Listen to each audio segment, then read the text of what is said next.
All right. Go ahead. Good evening, guys. Happy Tuesday.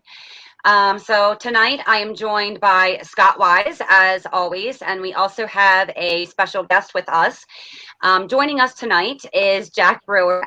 He is the founder of Memphis Ghost Hunters. Welcome, Jack. You want to go ahead and formally introduce yourself? Yes, my name is Jack Brewer. I'm from Memphis, Tennessee. I am the founder and owner of Memphis Ghost Hunters. That's what you said.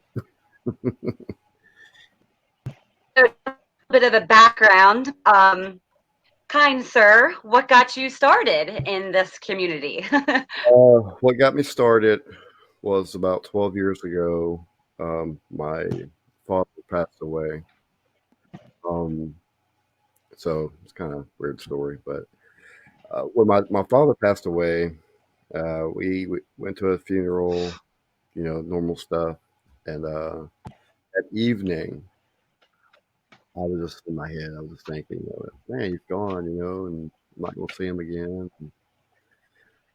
And at that time in my life, I was like really into the Bible, like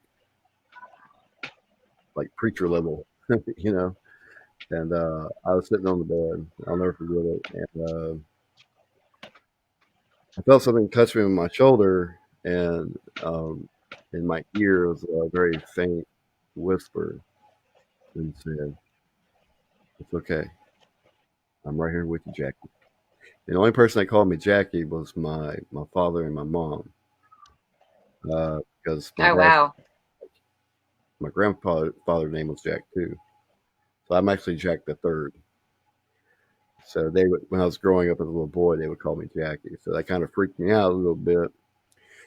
So I didn't think nothing about it, whatever. I figured my mind was just playing games with me. And the guy I worked with, he did paranormal investigations and stuff, and I was talking to him about it. That's very interesting. So he invited me to go on some adventures with him. I wasn't really into ghost hunting at all, and so I played around with it. He trained me a little bit. I tried to get serious with it, and I was like, "Yeah, I don't know if this is what I want to do," because I kind of felt like it wasn't the right thing to do.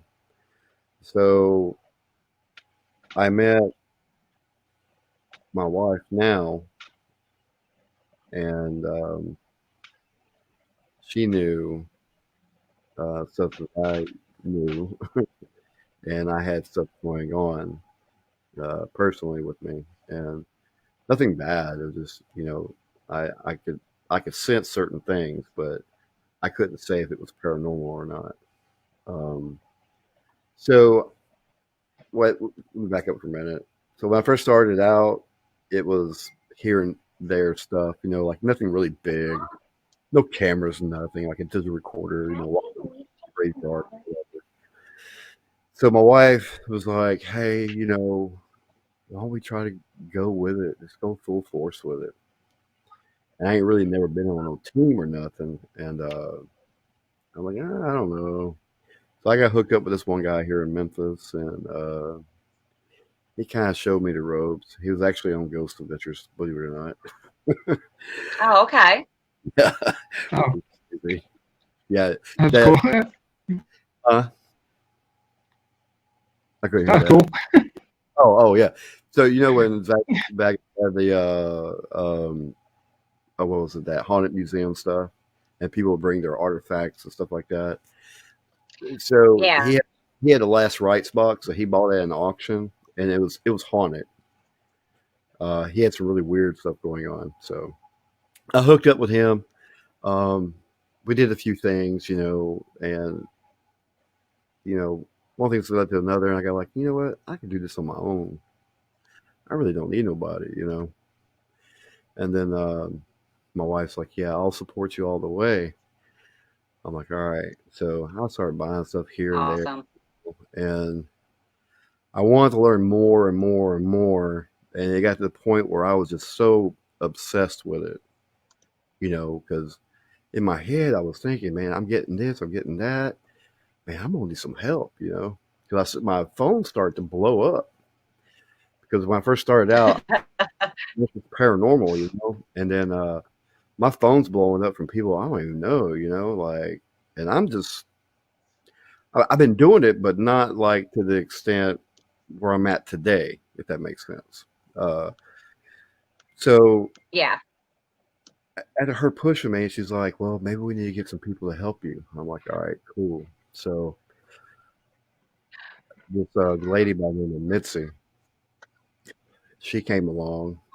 I was like, "Oh man, this is gonna be awesome." So I got Mitzi on my team, and then she's like, "Hey, I got this girl, blah blah blah blah." I'm like, "Cool, what's her name?" She said, "Well, her name's Denise." Actually, she's watching your live feed right now. I was like, "Yeah, call her up, man." I Like, saw what dude, I am Denise popped. so ready. From Oh, hang on a second. So, anyway, she hooked me up with Denise, and I was like, "Oh, cool. I know about this other guy named Steven." And I'm like, he's a film and audio guy. He does photography and all kinds of stuff, like on a professional level.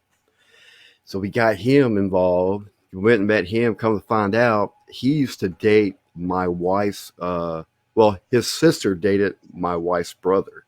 So it like all worked out. I'm like, man, this is falling through. And so, Definitely. like, yeah, everything was just like it's building in place and place. And then I'm like, all right, we have a team here. We got to do something. So it's like, I wanted to change the name, because there was another person here in Memphis that was, I didn't know at the time, but their name was Memphis Paranormal Spirit Investigations or something like that. I just went by Memphis Paranormal. I was like, well, I don't want to step on their toes. You know what I'm saying? So I was like, okay, I need to think of something that's catchy. When people Google ghost hunters in Memphis and blah, blah, blah, just so, we can have some investigations and whatnot. And then I was like, cool, I'm just going to change to the Memphis Ghost Hunters. And easy, simple, and easy to remember. Right. So, it worked out all right. Yeah. So, 28,000 followers. Really crazy. I'm worrying right now. I mean, it just blew up overnight. I mean, I'm not trying to boast on them, but it just literally just blew up in front of our face. Like, so my intentions of the entire thing was, okay, we're not going to get this big because there's so many paranormal teams out there. So it's like, but let's stay true to it, Right. Because I personally had the hunger, like I just wanted to go balls to the wall with it and see what I could do. Try to help people if I could, because the guy who trained me, he showed me different types of cleansings and different stuff about stones and, a bunch of other stuff, And so I was trying to be real to what this gentleman showed me, and try to use everything that he taught me into what I'm doing now. And like I said, I did that and it blew up. Well, that's a good thing. Yeah, we was on a TV I've always show, said you stay true to yourself and you're gonna get the attention. You're gonna get noticed. You're gonna, We're like well known in the area. There's times my wife gets mad when we're walking through Walmart and I go, "Hey, dude, you're that guy." You don't know this from Adam. No, I mean, it don't happen all the time, but it don't happen all the time, but it does happen. Hey, or I man. So the only problems I really have now is preachers, but because I got a sign on the back of my truck that says Memphis Ghost Hunters. It's got my phone number on it, So, but yeah, that's I didn't expect it to go as far as it did. So the idea was keeping it small and basic. We're just gonna go out, do some cemeteries, some old buildings, nothing really big or anything like that. And it actually became bigger than what we thought. But from the time we started Memphis Paranormal till today, it's blown up. It's crazy. I mean, I never expected it. I'm not trying to get rich. I'm not trying to get on TV or nothing like that. But it's just funny how it just blew up, man. It's just crazy. Well, now that since Jack kind of put the icing on the cake there and decided to bring up television. Oh yeah, sorry. So this is for what? We gotta take a road I trip. didn't do it. I'm innocent. What? We gotta take a road trip to Memphis now. We do. That's what I'm saying. Like, we have a reason to go to Memphis now. We have a reason to go. Yeah, we got some cool places you could go to. Like the smokestacks. I've been telling everybody about the smokestacks. It's where they built the ammunition in World War II. And there's a bunch of tunnels, underground tunnels out there. But the only way to get in the tunnels, you got to have a ladder. But I don't understand some of the tunnels because they're just open spots, and I don't see how they got the ammunition down in there, but it's just weird. Interesting. It's a pretty cool place. Yeah, you should look it up. There's stuff on YouTube about it. It's amazing. I think I've seen some YouTube videos about it before. Yeah. I watch a lot of YouTube videos. I know they had before it shut down, they had a really bad explosion out there, and it killed, I think, a couple thousand or something like that. Oh shit! That's horrible. Yeah, really. Right next to the Navy base. Damn. Or the naval base, what they call it. Yeah. It's a pretty cool place though, but you don't want to go out there at night. The fact is, because I personally don't know where all the tunnels are at. I know where the majority of them are, but at night you'll just fall through the hole and you'll just break your neck or back or leg or something. Oh, yeah, we can avoid that. Well, I don't advise anybody going out there at night unless you got a really good flashlight and you know where you're walking. I got a really good flashlight, but I don't know where I'm walking. Yeah. Well, what's funny is the first time we went out there as a team, where we were walking at, I'm surprised we didn't fall and break our freaking neck because we were standing by the stacks area and just like maybe 10 yards away, hole in the ground.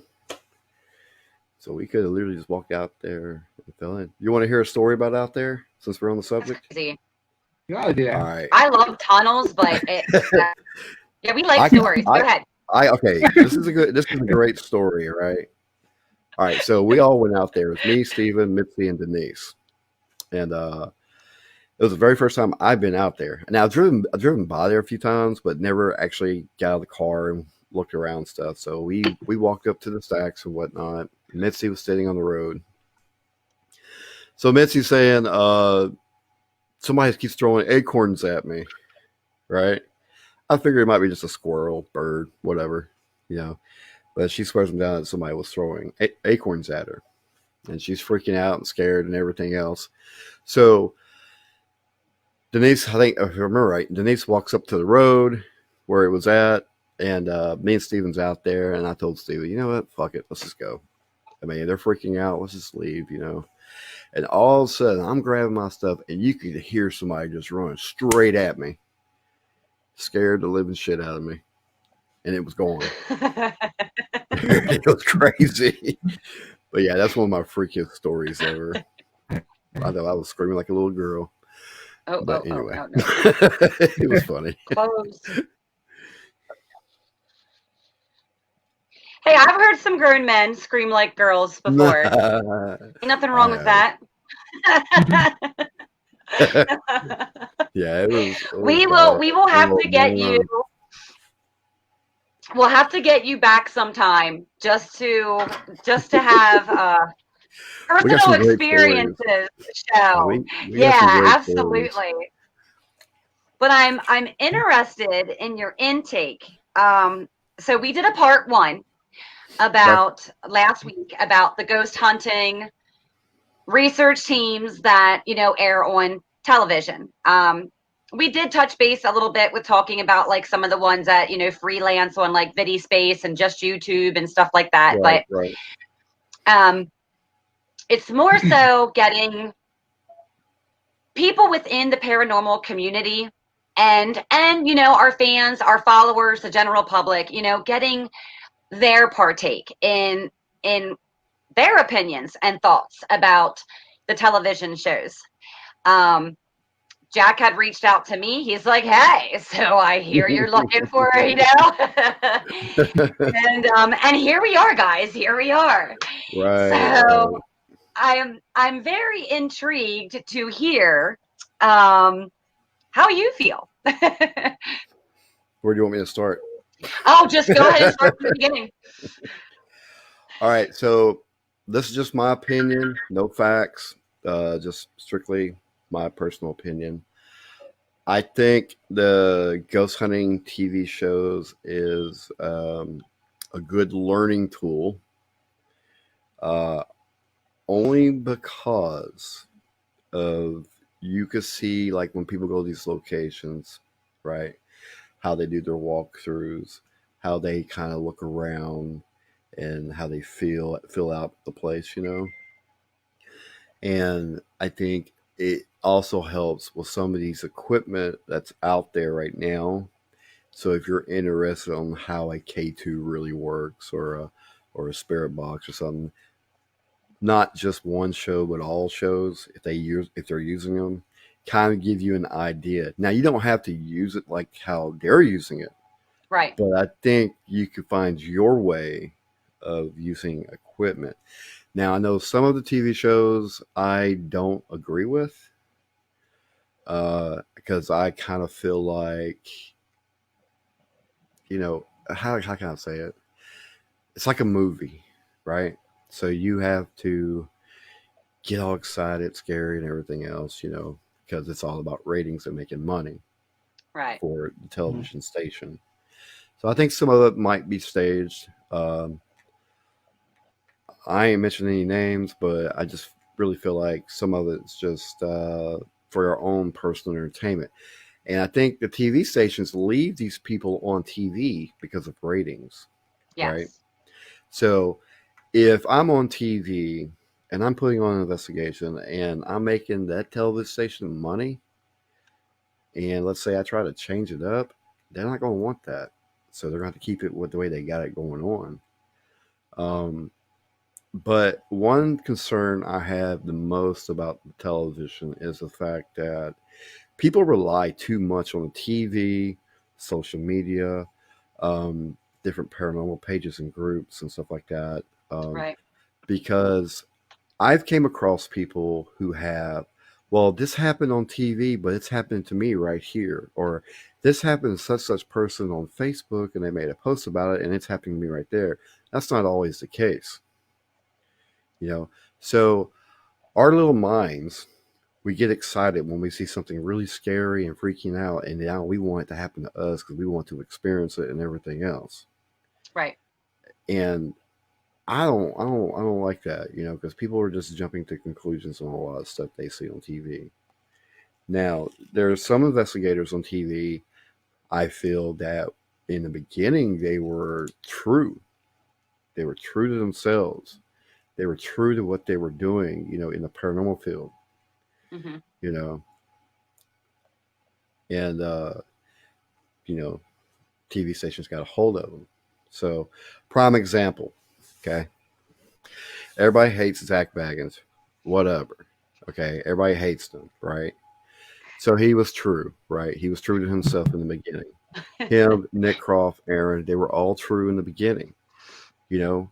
And then they had to fake something. They faked it, got busted, so be it, right? And people watch these shows and they're like, well, if they did this, I could do that.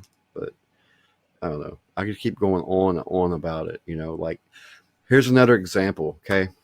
I did a tour at this place called Linden Hill in Holly Springs, Mississippi. Um, Actually, Denise was there, Mitzi was there, and Stephen were there. So these people reached out to us. The house wasn't that haunted. It was a residual haunting. So you had spirits coming and going, right? And this lady was so hell-bound about the spirit of Beulah that was in that house. And the only evidence that I could prove of Beulah was at her graveyard. She never died in the house. She didn't die in that town. She was committed to a hospital in Jackson, Mississippi at a young age for manic depression. Go figure.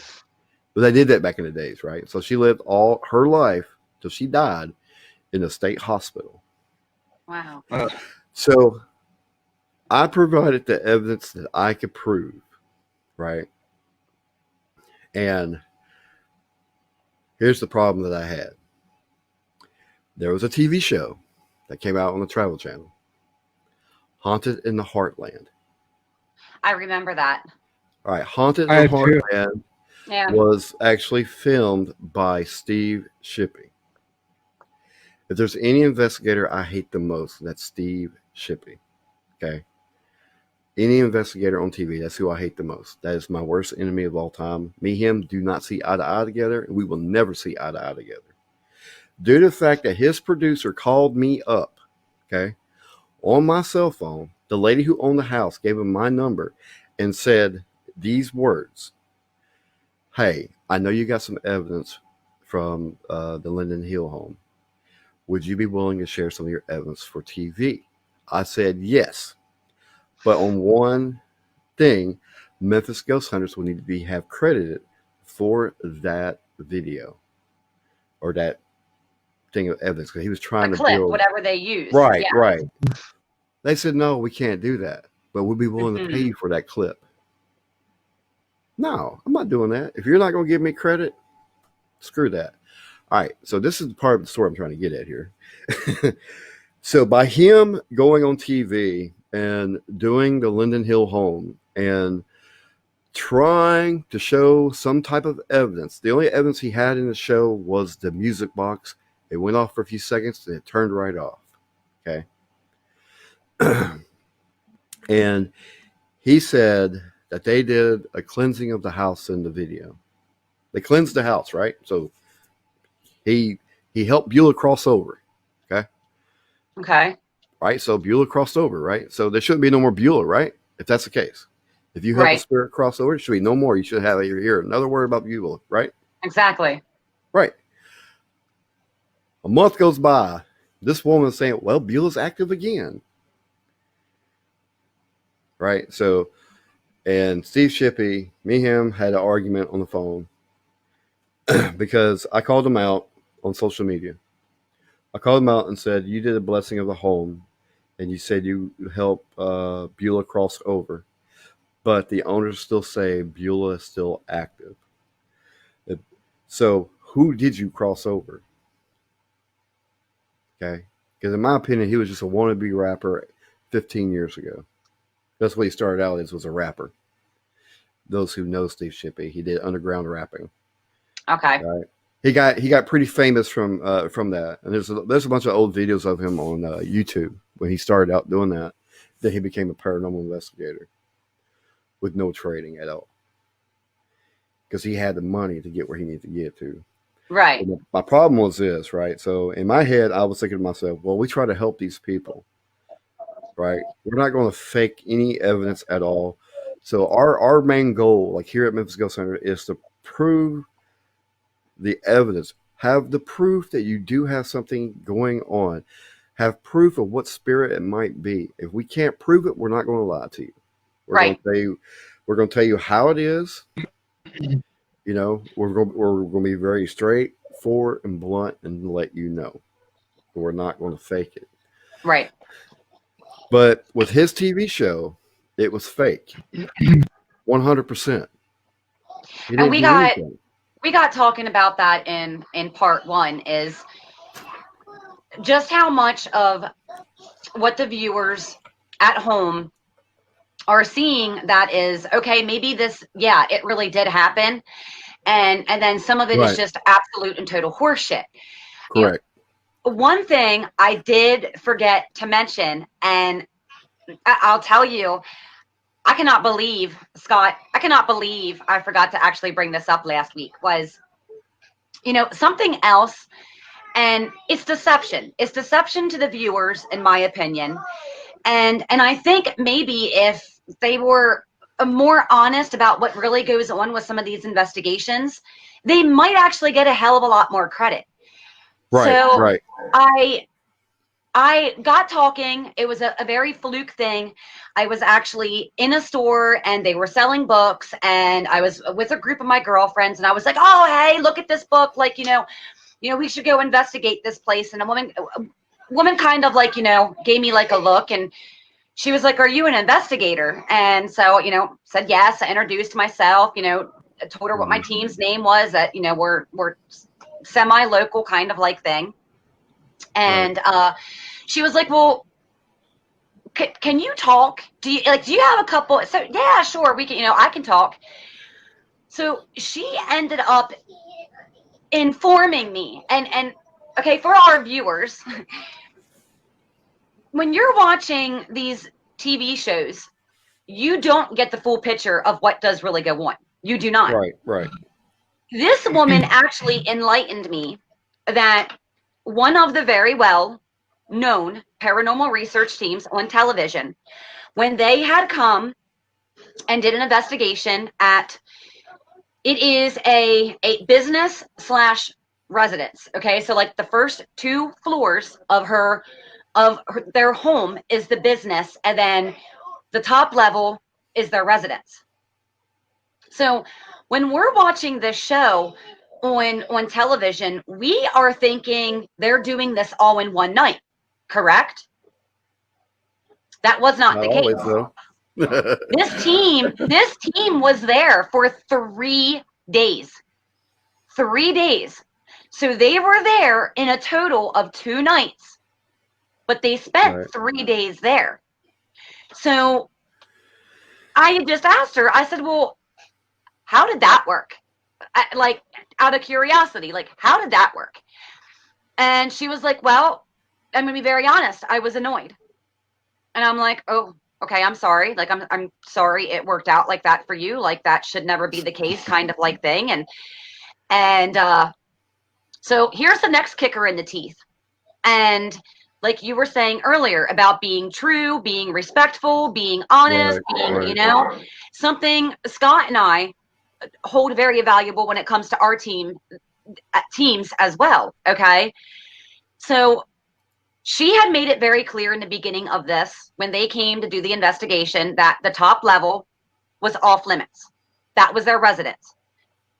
These people, this team, was there to investigate the basement and the ground level of the home. They were not to go on the residential part of the building. Really? Well, guess who decided to go up into the residential part of the building? And when she questioned them about this, like, what are you doing up here? You were told you're not allowed to be up here. This is off limits. This is a no-go zone kind of like thing. The gentleman had made the remark to her, we set the rules, not you. So this is in a very well-known town back in Pennsylvania that this has happened, where it is a tight-knit community. You know, in the town itself, it's like everybody knows everybody. You fart and the wind is blowing your direction, you're going to smell it, kind of thing. Like, everyone knows everyone else's business. And it ended up becoming something that was highly talked about in the town. Wow.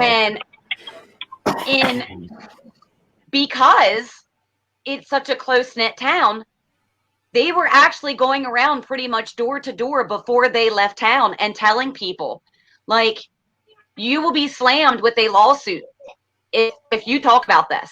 This is not for you to talk about. This was our agreement with so-and-so. It's not at your place. You can be sued. And she asked me, she said, but they breached their end of the contract. She said, you know, how am I supposed to feel about this? So right there is 2 scenarios that we as viewers looking in on those shows, we don't see that. We don't see the fact that they were actually there for 2 nights, not 1 night. We didn't see the fact that they completely invaded these people's personal space and not just what they were there to investigate.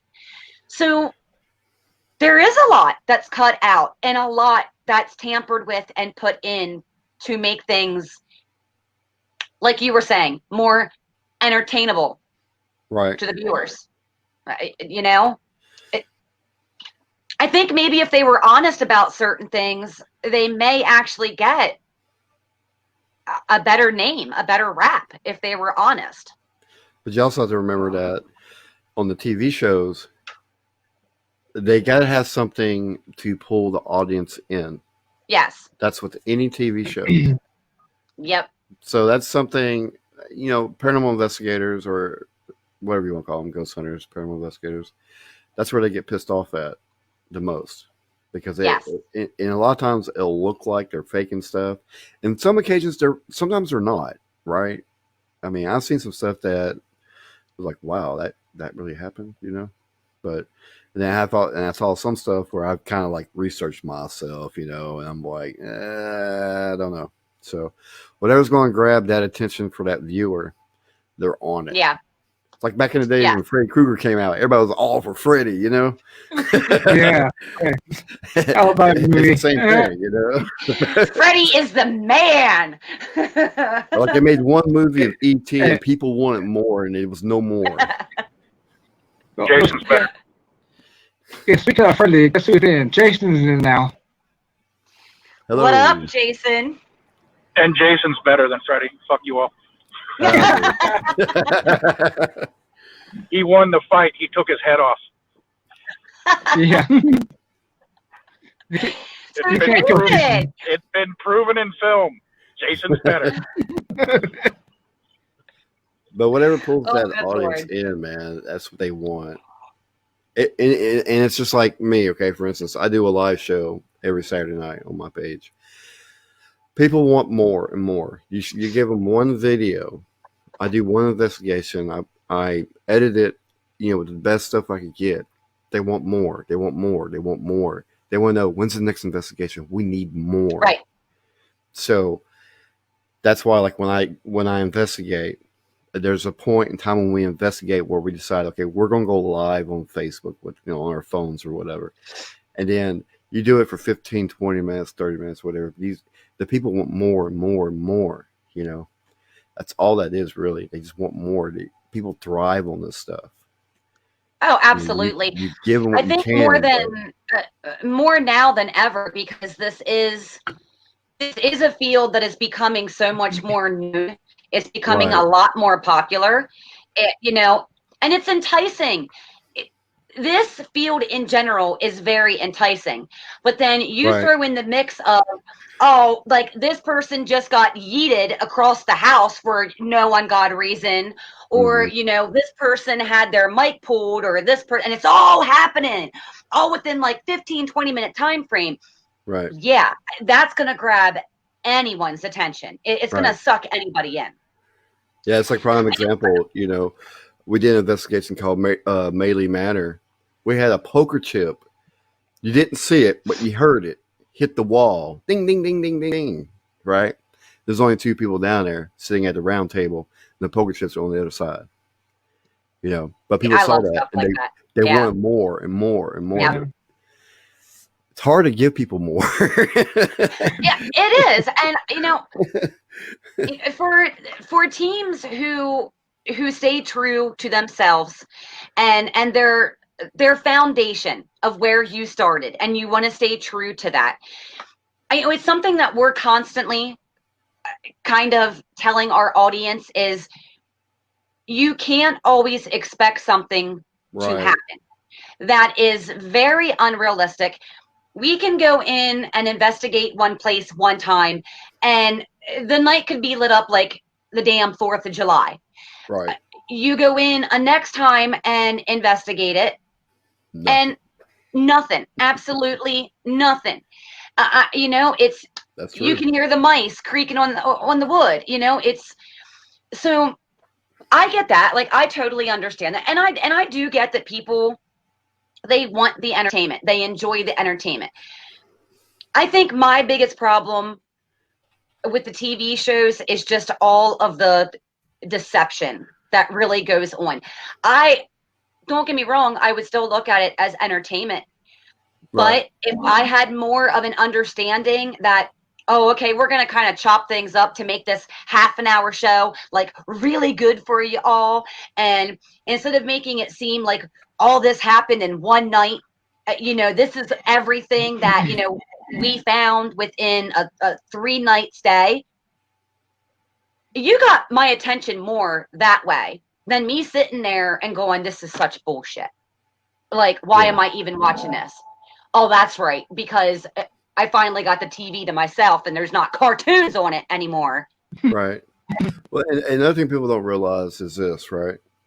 I know a couple people who've been on TV and they're still on TV. Okay. Right. When they go to these locations, it's not for one night. It's not for Mhm. 2 nights. And a lot of times it's not for 3 nights. Usually they're there for the entire week. Yes. You know, and a lot of people don't even realize how long they're there. You know, I know Well, a guy. I'll tell you, I didn't know. I had no idea until I got Yeah. talking to that business owner. I Yeah, sure in the they're hell there, didn't you know. know. Yeah. I mean, it's a full process, you know. And like my followers and stuff, you know, they always want me to have more videos for them, but man, you know, it takes forever for one guy to produce a 20, 30-minute video Absolutely. from 9 hours of footage.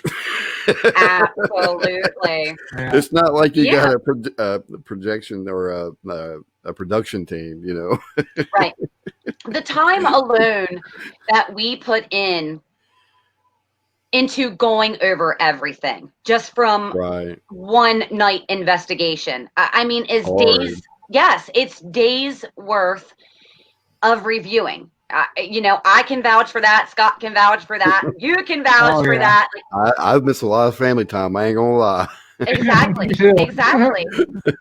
Yeah. Yeah. It's a sacrifice. And I think, Very. you know, there's a lot of people out there that just, oh, well, you know, it's a hobbyist thing. It's a, no, fool, let me correct you. Like, Right. I sacrifice a lot of time away from my loved ones, my family. I could be out there in the yard running amok with my 3 boys and doing that kind of stuff, but I'm doing this, which means Right. it ain't a hobby, because my hobbies don't take time away from my family. You know? It's a passion. Absolutely. And if See- you don't have the passion or the drive for it, you should not be doing it.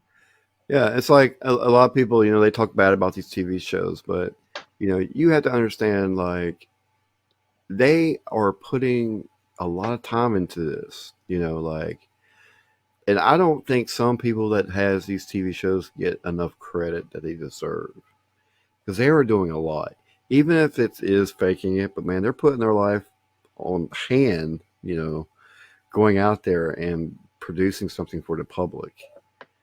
That's a lot of work. That's just my opinion, though, you know. Riker. Because I don't know if I could do that. I don't know if I could leave my family for 8, 9 months out of the year, you know, going to one location every single week or every 2 weeks or whatever it is, you know. Right. I'll be divorced. I'm just saying, you know. I mean, I know there's some bad stuff out there. Don't get me wrong, right? I know there's some really screwed up shit on some of these TV shows, but you know, Yeah. also people need to realize what they're really sacrificing, you know. Because I don't Right. think I couldn't do it. I'm gonna be honest with you. I had an opportunity to do something and I turned it down. Yeah, so I did just- we.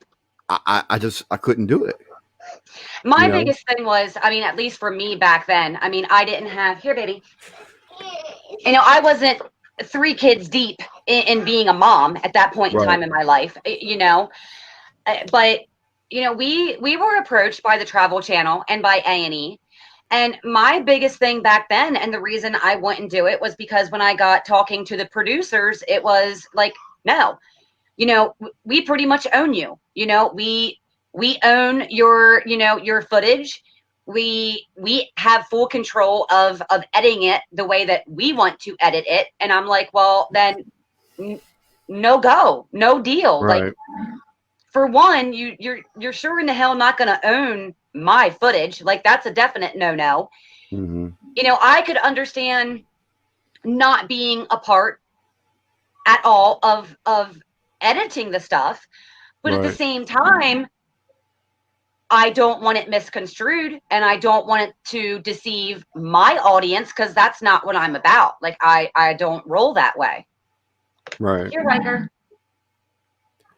That's like one of my things that really bothers the hell out of me sometimes is that you have the general public watching these shows and stuff, and then a month later they're a paranormal investigator. and Yeah, people Right. don't realize, and We people talked don't about that last realize, week too. yeah, they Yeah, don't we did. realize that, there is danger involved. It may not look like it's not, but there is a lot of danger involved, by having something attached to you. Like, I'm here. That's happened to me before, Right. and And you bring that shit home to your family. yeah, Like yeah, it's no joke. they don't. That's one thing that bothers the hell out of me, because I get people that'll send me messages. Hey, I want to go ghost hunting. I want to go do this. I want to go do that. Or can I join your team? And that, I just don't. It's not like I try to put them off. And people say, "Well, we're trying to figure you out." You're not trying to figure me out. I'm trying to save you. Right. Yeah. I don't want to see anybody to become a paranormal investigator, just for the crap that I've seen and what I've dealt with. That's just me personally. So Right. Diane said, "We want more, Jack. More in big bold capital. Right. More." That's Bama right there for you. She's a very faithful follower. There's several of them in here. Yeah, they always want more. Trust me. But I do think when it's something that when you are staying true to yourself, when you're staying true to your fans, your followers, yes, they do want more, because They do. they can surely get down with that a whole lot more Right. than being deceived and lied to, and Right. you know what I mean? Like yeah, I'd want more too if I know the person I'm watching, the videos that I'm watching, I'm seeing real raw footage and it hasn't Right. been tainted in any way. So, Yeah, I'd like, want more too. every once in a while, what I'll do on some of my videos, I will actually give them an unedited version, Here, baby. so they can see what we're seeing. And I Right. like doing that. There's a lot of people out there who edit their videos where, oh, I call an orb. Probably not. Right. Or the K2 meter went off. Well, you probably had your cell phone on. Whatever. Right. I want to show them from beginning to the end, or halfway between, Yes. so they can see what we're saying, at a real time level here, where it's not all peaches and cream. No, it's not. You can take the thought of it being all rainbows, glitters, and unicorns, and you Right, can just right. shove that right up your what, because But you can put yourself in very dangerous situations. You can put yourself, right, and it's not just you. It's the team that you're with. It's anybody that right, take a risk every time you go investigate a place. And especially when you go investigate a place that where, because of other teams investigating it, there's something negative there. There is a negative force there. Guess what? That's what you're going to be dealing with. You sure in the hell don't want to bring some newbie, amateur, have never been on an investigation into a place like that. now I But putting have that though. out there for your fans and followers and being like, look, this is real. This is what we deal with. Right. Yeah, I've been there, done that too. Like, yeah, I mean, because I was solo for years before I founded Paranormal Truth Seekers. yeah, it's just it's hard to turn someone down, and then when you really want to tell them, but you just don't want to do it though. Yeah. And there's always something that could happen. There's always. So let me back up for a minute. So every investigation that I do, but I don't know what the hell it is, I get nervous as shit. Like right I ain't before. gonna lie. Like, I'm afraid of what I'm gonna see that I don't want to see, Mm-hmm.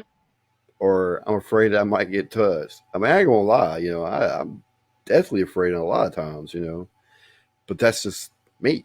And I guess the way I feel, I don't want like Bama or Amanda or whoever coming into that investigation and feeling what I feel. 'Cause Right. I have to fight through it, because I'm a paranormal investigator. And if you're a paranormal investigator and you don't get scared, there's something wrong with you. Because I think everybody at some point is going to get scared. Yeah, you have to have some level of But I get fear. so nervous. People who investigate will tell you, I mean,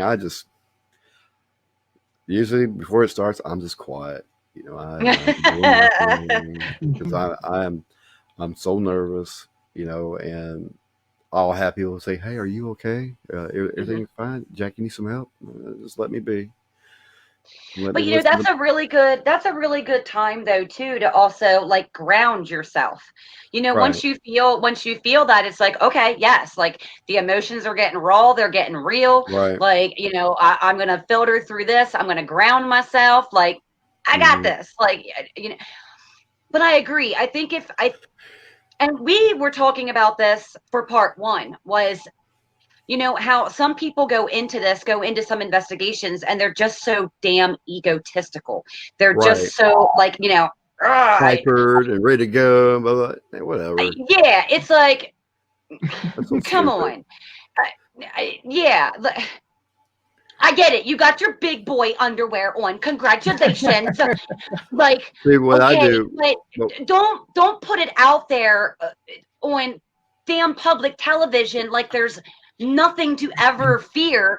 And then 2 minutes later, you almost like jump out of your pants because you see an apparition in the next room. Like, wow, what a right. contradiction, big man. Like, So what I tell my investigators before we start. So like when everything's set up, I tell them all.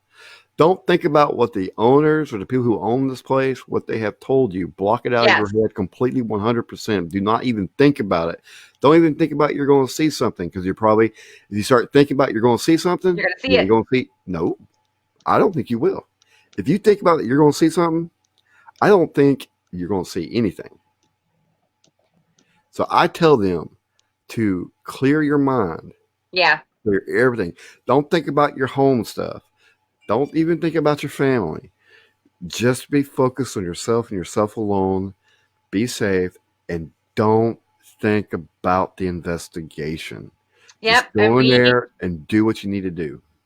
we were just talking about that too, weren't we, Scott? About how, you know, you have to go into every investigation with a very, you know, clear mind. It, like the Right. grounding thing. You know, Yeah. you have to get Very, yourself very. grounded with the environment that you are in at that time and just block out everything else because you're you're allowing the mind is a very powerful thing, as we had said Right, before. right.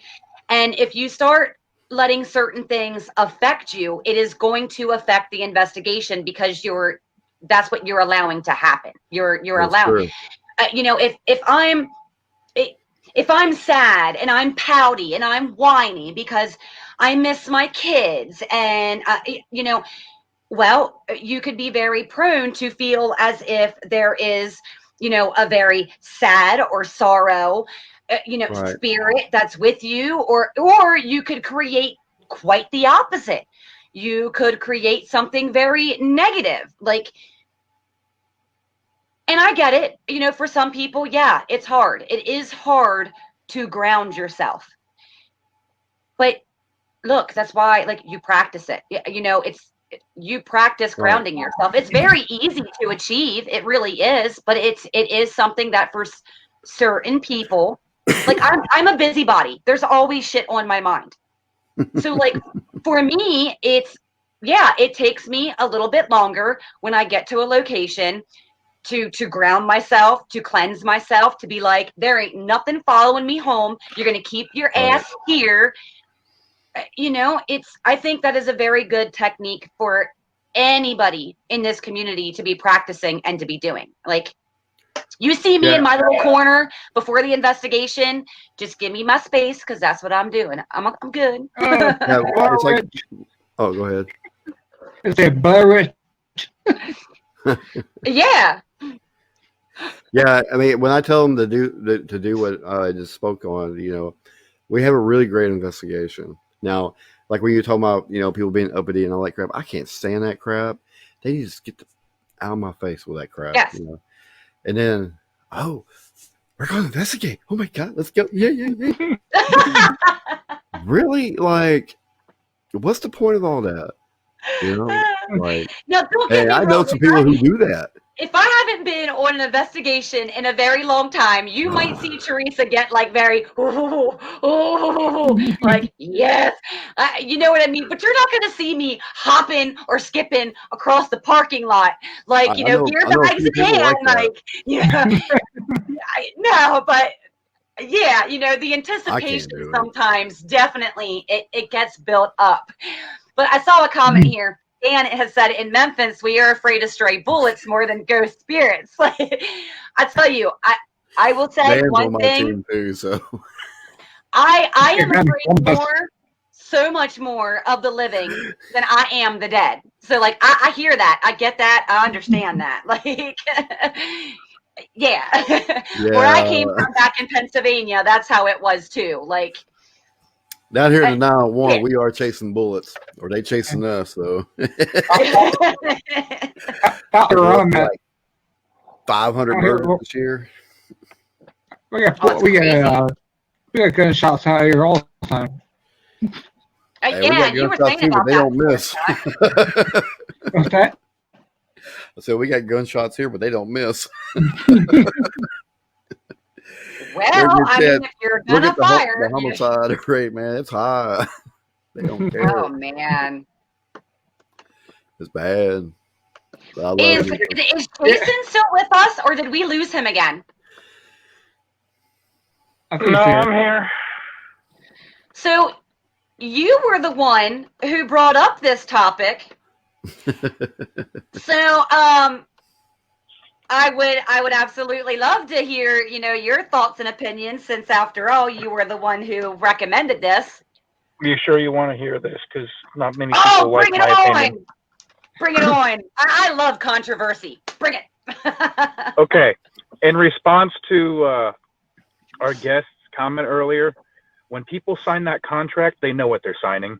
They're selling their souls away, and they're acting. I've seen it. I've been in a production crew for it. This is why I despise it so much. Right. It is. There are a few real ones out there, but 98% of it is fabricated.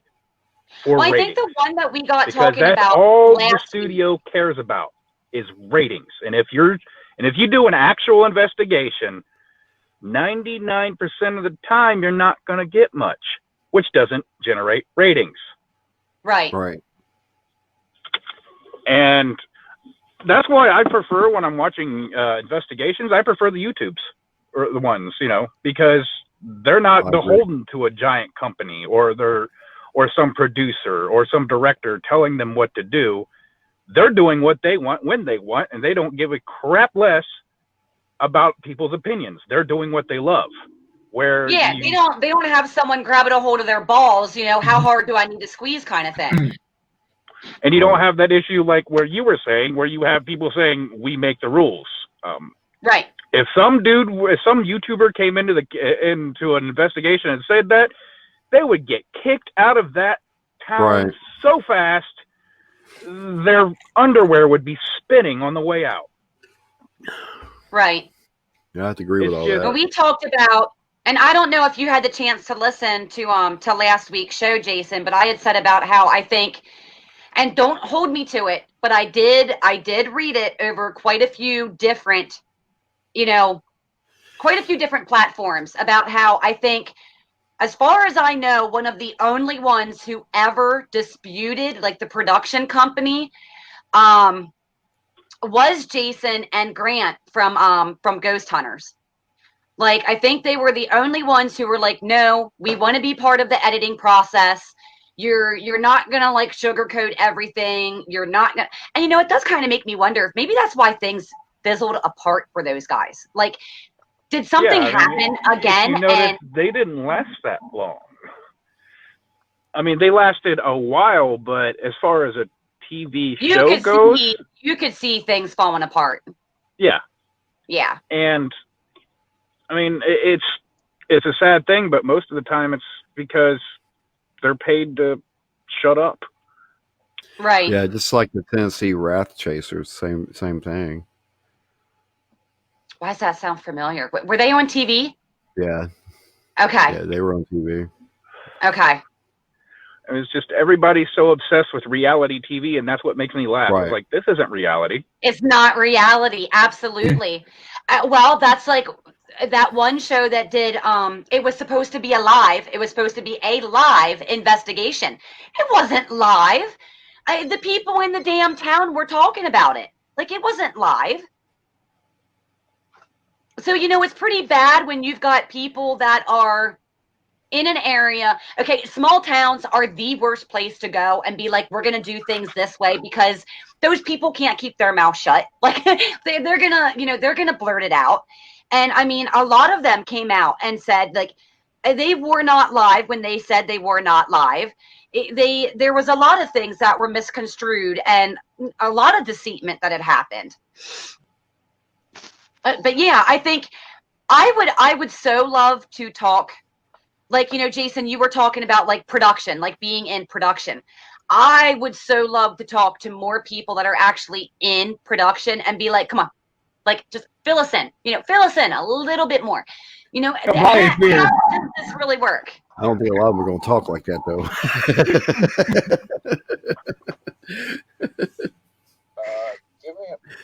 Hold on 1 second. Somebody's trying to call me. I'm trying to do this at work, and 1 second.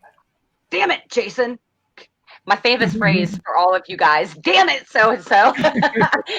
Normally it's Bill. Damn it, Bill. Yeah, Bill or Don. It's interesting. I will say one of the things that it's interesting being the only active female investigator, being surrounded by my guys. One big giant family, though. We love it. Absolutely love it. I prefer women investigators than I do men investigators. I don't know, man. I'm telling you, don't get me wrong. I would love to have more female investigators. But unfortunately, I mean, I've been doing this for a very long time. And one thing that it was almost like there for the longest time we were plagued with was drama. And I have no patience nor tolerance for drama.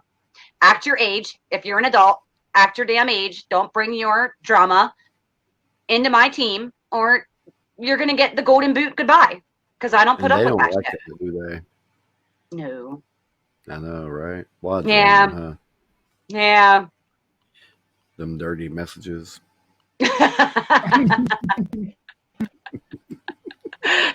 We're all husbands and wives of each other. That's why you gotta make sure they're 60 and over. Yeah. Yeah. We keep Teresa in line. Exactly. It's all me.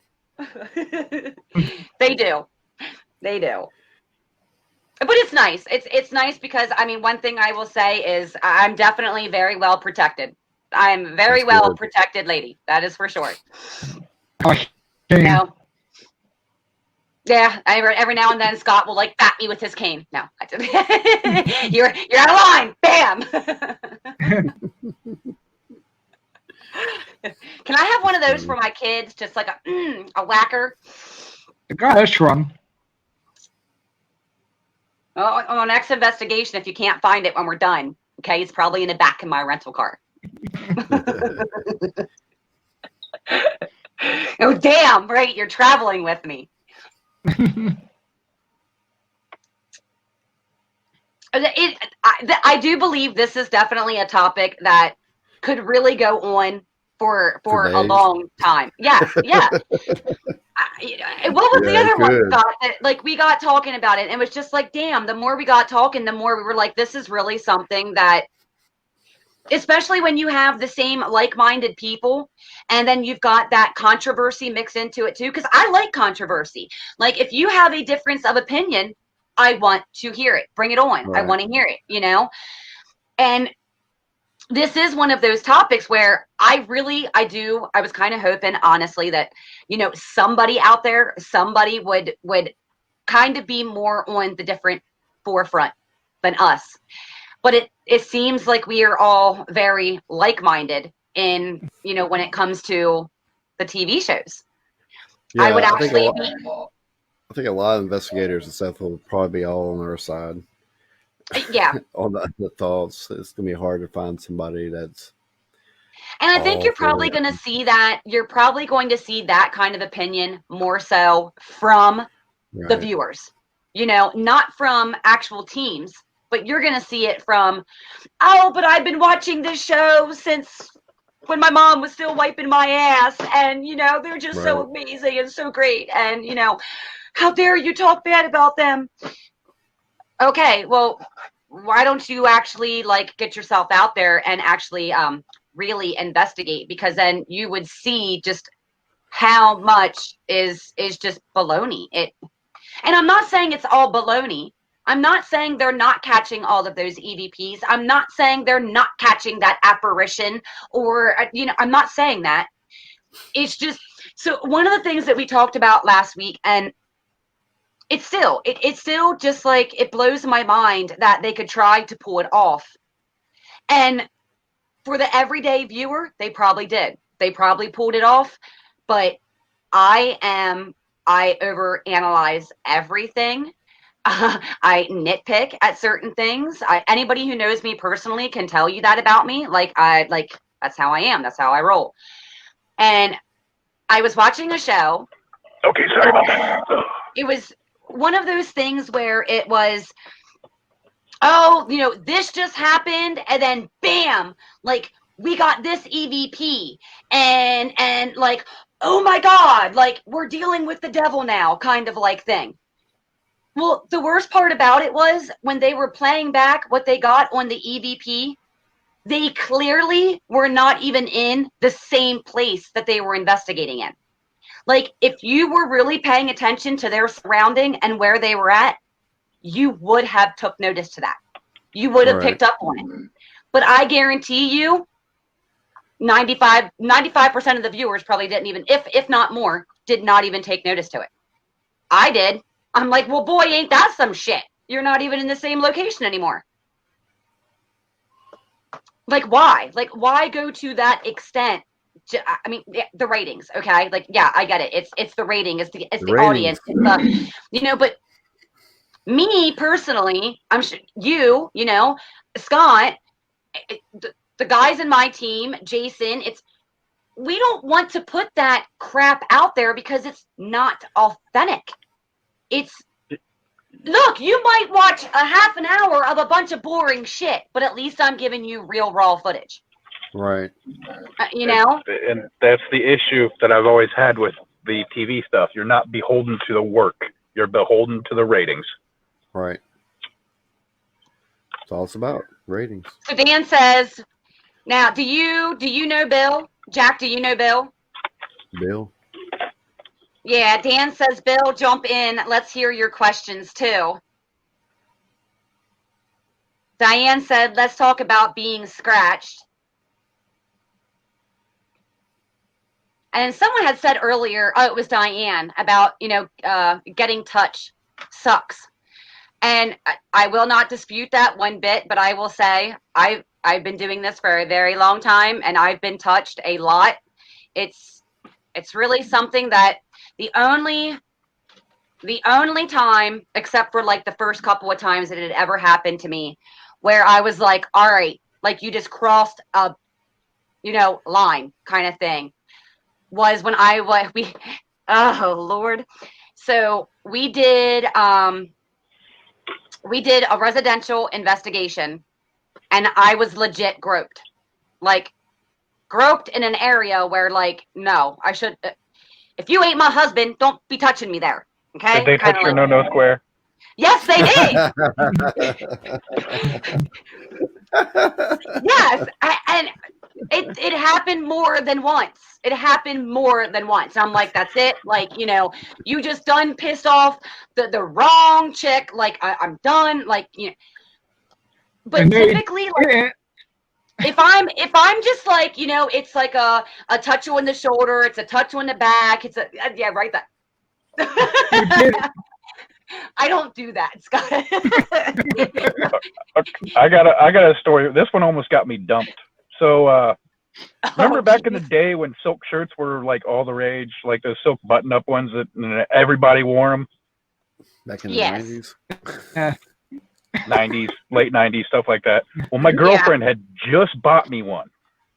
And this was just when I first started like actually doing investigations. We went out in Dayton on this on Endicott Road and went and investigated this old abandoned house that was supposedly haunted.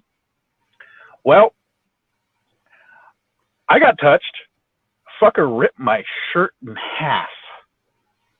Like down the back, split. It looked like there was a seam there, but there wasn't, just tore it. I also had a nice little scratch on my back too. My girlfriend was, I mean, I was freaked the hell out. I was sitting there like going, but I got yelled at for the shirt. Oh. Well, And, apparently, I they mean, did not I came home. I looked like the things I was hunting. I was pale white. My eyes were glassy. Wow. I was stuttering. I mean, you guys know that something that malevolent that messes with you, that doesn't do it just to, Right. get your attention, but actually is trying to harm you. That touches you in a different area that just sets off all the wrong buttons. And I mean, I was sitting there babbling, and the bitch of a girlfriend I had at the time didn't care how I was acting, yelled at me for having the shirt ripped, and dang near broke up with me because I had a silk shirt ripped. It's like, I didn't do it. So yeah, you were out there having a sexual touched experience anymore. with a spirit, and that was not okay. No. Yeah. Apparently, that spirit did not like that silk shirt. It was like, hey, No, keep it. no silk for you. No, yeah, no. That's funny right there. No. It was the conceptual. And the sad thing was, it was like a cold fall day. So I was sitting here with pretty much no shirt on while everybody else and freezing so your my headlights ass were showing. Poor guy. Actually, it could use a hug. So what is there any teams that are on television? All of you guys, and I know I asked Scott this last week, but are there any teams that are on television where you have a good bit of faith that they are trying to keep it as authentic and real as possible? Or do you really just stick mainly towards the ones that we see on YouTube and like VidiSpace and those other platforms, outlets? I don't watch TV anymore, so I couldn't answer that question. Because that's all TV's become anymore, is just reality show after reality show and news. Yeah. I'm over the news. You can't even find a decent sitcom anymore. Yeah. That's true. There is one guy that I think who kept it real. But I just think for him, it goes up and it goes back down, and that would be Nick Kraft. I like Nick Kraft. I think Nick Kraft kept it real. I think he was true. And that's the only one I believe who kept it true out of all the people on TV right now. Right. That's just my personal opinion. And I mean, and if you follow him now, I do. He is keeping it, he's keeping it off of television. He is doing more of, like he's huge on VidiSpace. So for anybody out there who does enjoy following Nick, he is absolutely huge on VidiSpace, and the things that he is doing with like his new show, Death Walkers. You gotta go check him out. He's kind of created this new. I don't want to say created this new approach of looking at the paranormal, but he is starting to investigate it in a new approach, and I'm all for it. I really am. Like, I'm all for it. I think he's doing a really good job. I don't think any of his stuff is fake, me personally. But, a lot of people got different opinions about it. But I think he's the only one of all of them right now. Dan said Jason Hall. Yeah, I like Jay. Yeah, Jay. Diane said Dead Files. Steve and Amy from Dead Files. I don't know about that, but I think my biggest thing with Steve and Amy is I would really love to see more of the behind the scenes. Do they really honestly not see each other at all until like the reveal, or is there more that? Because there's so much. Go ahead. You don't want to get me started. Jason, have you seen Dead Files? A medium and a detective. That's who we're talking about, right? That medium? Yes. Yeah. Look, I'm just going to go ahead and put this out there, and people could disagree all they want. Me personally, in my own personal opinion, I think mediums are just a waste of time. Agreed, because 90% of them are actual mediums. Right. Here's the thing, okay? All right. You need somebody, or you go to a location, the person needs help, right? What is the medium actually going to do for an investigation? I preach on this constantly. Like, there's no point of having a medium because you can't prove anything what they're saying, right? So I just don't use them at all. I used to, and to me, it's crazy. Like this one person I know, I thought she was the real deal because she knew some things at a location and she nailed it, right? And anyway, she relapsed, whatnot, and to me, she was a psychic medium. And in my head, I'm telling you, you're a psychic medium and you can't see that. Right. Right.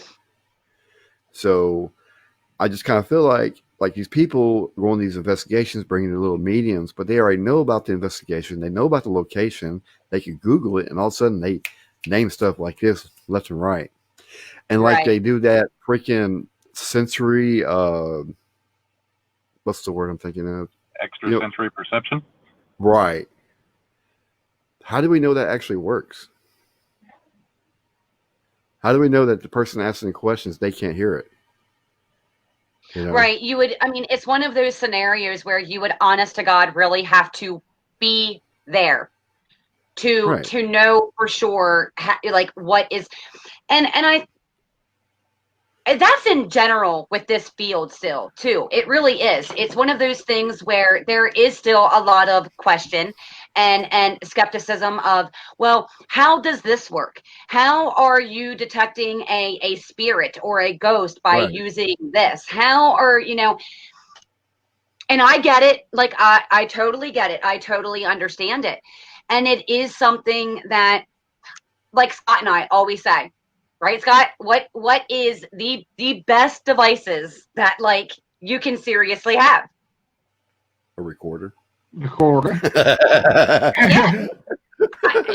because there's so many people now that are like, okay, look, well, how does this fancy piece of equipment do what it's supposed to do, and how do we know that is what it's really doing? You won't like me then. I guess you don't. But it's one of those things where if you understand the piece of equipment that you are using, and we talked about this before, if you understand the piece of equipment that you are using and how it works and the ins and outs of how it works, well, it's so much easier for us to understand that, okay, if something shows up on this is why it's showing up. People in the general population, they don't understand how some of the, more advanced, more recent pieces of device and technology work. They don't understand it. And that's why there's still so many, questions around it. What, buddy? I'm the equipment of kings around here. That's what they call me anyway. I'm a basicist, I guess you could say. My normal equipment is I have a laser temperature reader, I have a video camera or some kind of video recording device, and I have an audio recording device. Because everything else, like even the temperature reader, you may find a cold spot, but that could just be a cold spot. Right. Doesn't actually mean there's something there. It could just be cold right there. See, I like equipment. I'm a equipment freak. I can't help it because I like to do a lot of different experiments. So, Oh, I'm not saying the people that bring a lot of equipment's wrong. It's just right. a lot of it can be okay, like an EMF detector. You can get a huge EMF reading, but what if there's some kind of active electric presence that no one told you about that's actually there, like like a buried line or something that's setting that off, and you're getting false readings because you didn't know about that buried line. And that would be the most probable cause when you're in like an outdoor location or something like that. Is yeah, there's underground, wires and shit. Oh, that's don't get me wrong. I agree. Equipment's great because that gives you more tools to, prove things, but it also gives you more ways to get tricked. Yeah. So like, right. That's why I use different things. Like I use the periscope, I use the K2 meter, the REM pod, the Boo Bear. I built a portal, and I got old school cameras to new stuff, Yes. And the laser grids, and I got static detector motions, and let's say someone made fun of me. Someone made fun of me a few months ago because I said like one of the, and I'm kind of pissed off about the whole situation actually, because I had a Polaroid camera and I'm like, I'm bringing out my Polaroid again. Like I am. All I got to do is get film, but it's those old school techniques that, how do you fake me taking a picture right there in front of y'all, doing the whole fanning out thing of it? Like if something shows up in that picture, I don't have software that I can go in and I can edit that and put something in that picture. Look how many ghost apps there are nowadays where, oh yeah, you can take a random picture of this ghostly looking creepy ass girl, throw it into your picture and say, look, I got something. Like, you can't do that for Polaroid pictures. Do they still make film for Polaroid? Yeah, yes, they do. Yeah, you can get it. I'm not saying it's cheap, but yeah, they do. It's not cheap, but yeah, you can get it.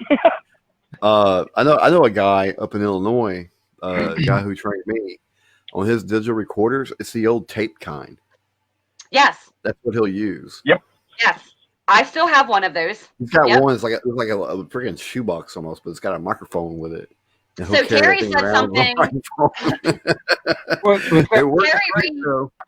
Is that a real wear on? Terry Reed said something very interesting.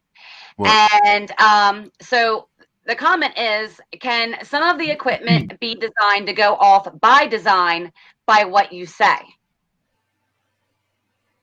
This is something that we were literally just talking about. Literally. Because what? I'm going to say, yes, absolutely. Things can be designed. They can be manipulated. They can be designed that way. I mean, do you... But how are you going to make it go off on command, though? That would be the thing. That would be the hardest thing to be able to do, unless somehow it was like voice activated or emotion activated or something like that, which would be very easy to do. Or you have it triggered where it... And I mean, hell, it doesn't always have to go off on command, though, either. You know what I mean? Okay. But right, so right here, for instance, okay? So this is the Boo Bear. Yes. All right. So off that question, how can we make this thing go off, to manipulate it to go off by itself during an investigation?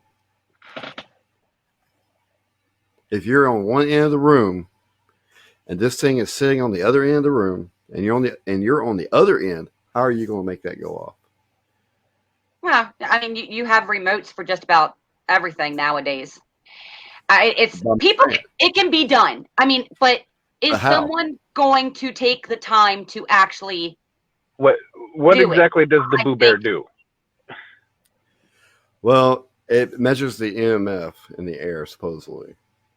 And it lets the spirits could come up to it and its paws will light up. But I've only seen it happen once. I mean, it would take some doing, but I mean, it'd be a lot of energy, though. Yeah, it'd take a lot of doing, but it's possible. But would it be worth it to do all that to fake something? No. that Now, would be a lot of work. I know for, a way to make this thing go off, being on one end of the room and off to the other end of the room. And that's having your cell phone on, but not just on It an has to internet be close. browser or like a Facebook page or some type of app that's pulling a lot from the internet. And then he will light up. Right. Same thing with the K2 meter. But never leave home without it. The K2 meter will do the same thing. If you get up close enough to it, it will light up with a cell phone. Right. A lot of Yeah, equipment see, will. we Now, don't. one Part piece of of the reason we don't equipment, have our cell phones on us during an investigation. or Right. put it on airplane mode. That's what I tell a lot of people. I know one piece of equipment that is very difficult to make it go off, and that is the periscope from Paranologies. For me to make this thing go off, the only way I figure it out is I would have a plastic bag rubbed on top of my bald ass head and put the bag up next to it to make it go off. That's the only way I have ever gotten this thing to go off. I tried my cell phone. I tried opening internet browsers and stuff like that. I'm not going to But ask how you discovered that. I'm actually kind of curious now. all right, so Because he rubbed his bald ass head. I know, So but what made you think to rub the bald ass head with the bag? I got a little bit of hair, not much, but I got a little bit. So I rub it. So what I do is like each equipment that I buy, right? I do a little bit of research on them, and then I do my own research. I need to figure out what's going to make it go off and what's not going to make it go off. So when I go to the investigation, I'll know how exactly to use the equipment and when's the right point to use it. So before I take anything to an investigation, it's always tested in my house. Absolutely. On your head. Oh yeah, my head or my balls or my butt, whatever. So like the K2 meters and stuff, like I have another K2 meter. It's like they call it the ghost meter. I found a way to trigger that thing where I could cheat it. Like inside, if you break it down and you open it up, there's like this little screw inside there. You turn up the sensitivity, or you can turn it all the way down. A lot of people don't know about that. You know, so like the PSB7, right? So I take the antennas out of them and the magnet wiring in the back. So that helps not pick up so many radio stations, you know. So I try to cancel that out, you know. So everything is tested before I go out personally. Nothing is tested. Like my portal that I built, that I showed you that picture of. So I built a portal like Steve Huff's portal. I still have questions about it, you know, but I'm still in the testing mode, I guess you could say. Right. You know, I'm not going to rely on 100%, but everything is tested. I got to know what's going to work and what's not going to work. Now, there's several products out there that do not work, but I know I'm rambling. I'm sorry, but that's what I do when it comes to equipment. But most of the time, I just rather just have a digital recorder and maybe a K2 meter and a camcorder. I don't have to use nothing fancy Right. here. I'll tell you real quick.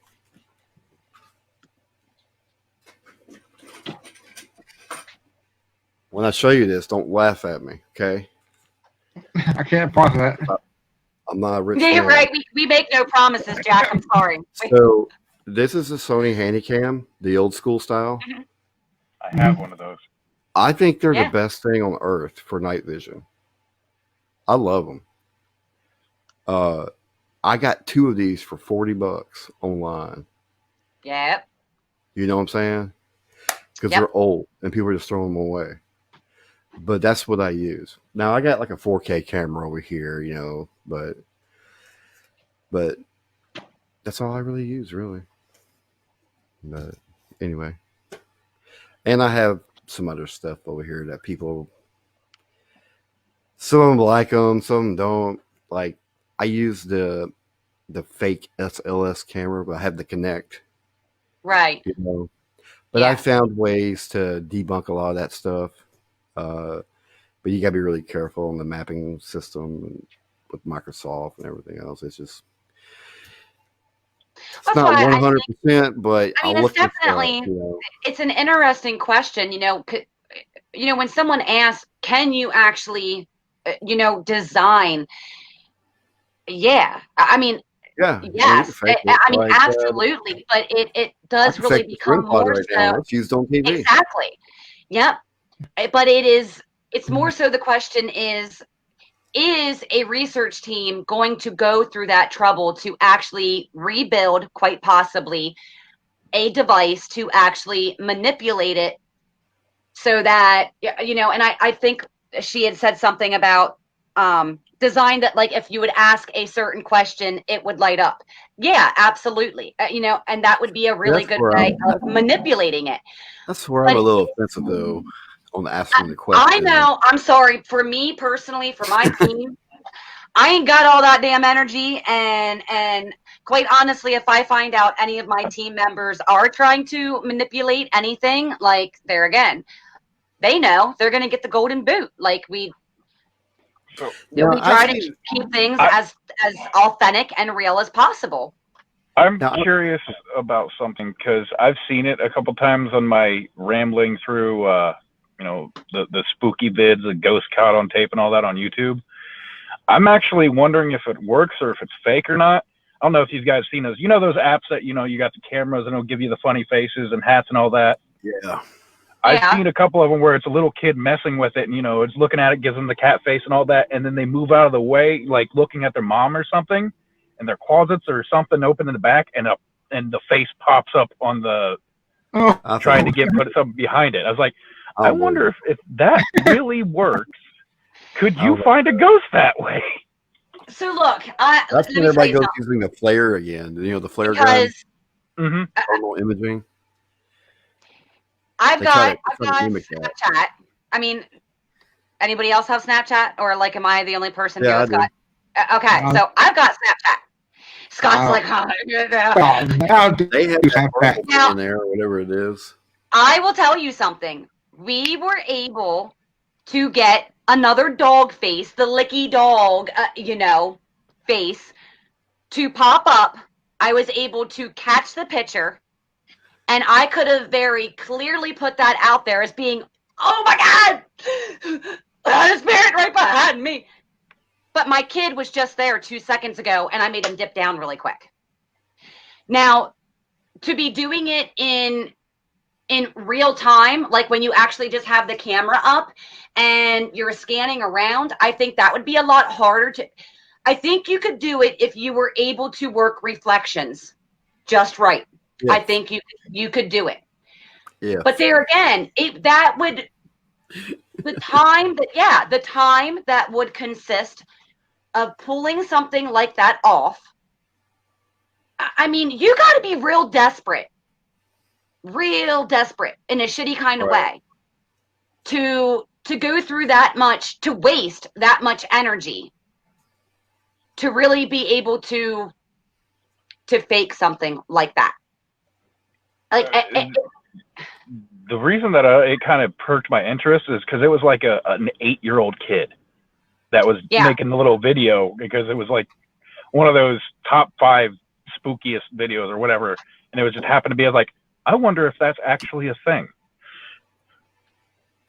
I don't know. I know it does it. It works somehow off of, like, face recognition and stuff like that. I mean, I will tell you, Jason, you and I have, kids that are, like, around the same age, and so does Jack, with like our youngest, my youngest one, and let me tell you, we've been on Snapchat, and I've seen some pretty crazy shit where it's like, what the hell? Is there really something there, or is this is it? That thing on Snapchat, I don't think it's for real. I really don't. I've seen videos, and I've definitely seen and like I said, I was actually able to manipulate a picture, just a picture. And I mean, my kid had to dip down damn quick. I mean, damn quick for me to be able to snap that picture and the thing still be there, like, right next to me. I mean, yeah, I guess you can say it definitely can be manipulated, but there again, we're talking about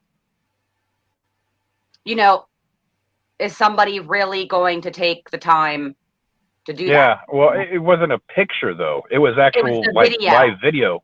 Yeah, like because you can see, she was sitting there talking to somebody, and you see her look over to the side, and go, "Yeah, mom," or something like that, like where her face wasn't in the camera at all, and like her closet or whatever it was, it just all of a sudden like, whoop, it came up back there.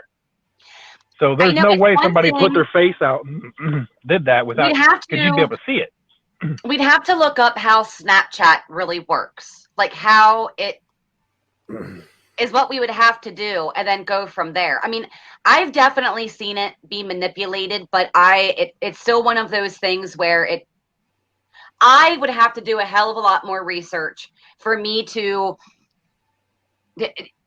say for sure one way or the other. You know what I mean? And that's how we are. Like, we roll with our research. We've researched the hell out of everything. If there's plausible reason for us to believe that it could work or it will work, well then yeah, we're going to use it in this field. But if it's something that we can easily write off and debunk, well, we don't use it. I don't know. I'm going to have to look into that. I'm going to have to look into more of how that app really works. I've seen people use it before, but I just don't believe it. I mean, I'm not saying it's not possible. I mean, it might be possible, but I mean, hell, anything's possible, but I mean, of course, it could have been not a ghost at all, just some, crazy person hiding in her closet. Oh my God, could you imagine? No, I don't even want to imagine. Or there's a horror story in the writing for you right there. I'd be afraid to open my damn closet door tonight. Thanks, Jason. Damn it. You got to start using that Snapchat out and just like scanning the closet with it before you. Well, they had. Okay. Who else has TikTok? Anybody else have TikTok? I do. Yeah. No. Okay. No.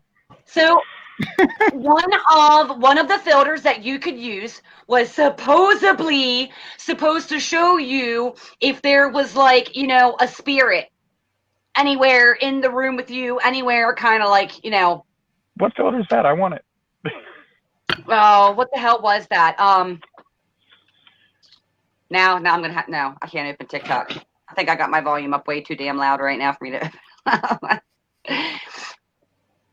I'd open mine, but then I would get kicked out of the ripple effect. I'm almost positive it was the ripple effect. Yeah. Yes. Hang on, let me pull it up. Jack will do it. It's on TikTok? Yes. How do I get to it? But I know in some of those videos that people post, dude, that effect is nothing more than it catching the image that it's seeing, and because it's literally like the same shape and everything else as what you're honed in on what you're seeing. Like, I don't think that's detecting a spirit. I think that's detecting that you have a jacket hanging right there on your coat rack, and now I can see 5 other jackets. Like,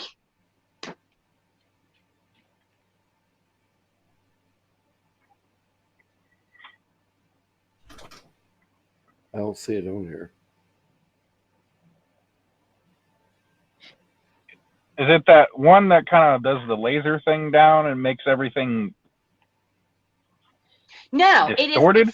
It's like a ripple. That's all it is like a ripple effect. Yeah, I mean, you take like the ocean waves and then you add pretty little colors. Here you go. It's a ripple effect. It's a ripple effect.